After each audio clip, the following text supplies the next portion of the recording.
vital importancia resaltar que los que estamos aquí presentes estamos porque queremos contribuir a un tema que nos preocupa y que conocemos, que estamos trabajando y que estamos aquí por voluntad, porque creo que es un momento que nuestro país necesita ciudadanizarse, que necesita escuchar las voces de la gente que realmente está en las comunidades y que tenemos experiencias valiosas y que necesitamos que se pongan en práctica.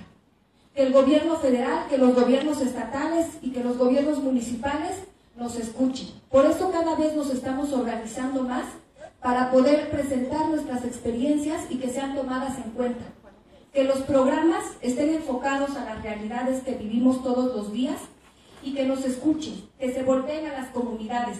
Entiendo que ha habido muchos esfuerzos y muchos avances, pero el día de hoy el balance que hacemos en todas las mesas, creo que hay mucho camino todavía por recorrer. Hay avances, pero también tenemos muchos retos como organizaciones, como sociedad civil, carencias.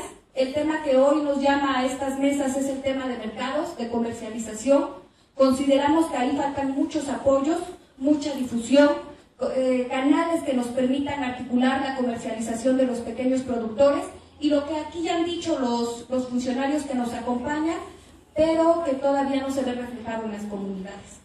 Entonces, en ese sentido, queremos que las opiniones que aquí se están emanando puedan ser tomadas en cuenta y convertirse en políticas públicas, en programas donde realmente se vean que estas opiniones de los ciudadanos se están tomando en cuenta. Sean tomadas nuestras opiniones, que nos dejen participar y que tomen en cuenta todas las conclusiones que se sacan en las mesas para poder llegar a formar programas que realmente se necesitan en las comunidades, porque algo muy cierto es que pues podemos tener un panorama desde los escritorios, desde las oficinas, pero que es muy diferente la realidad.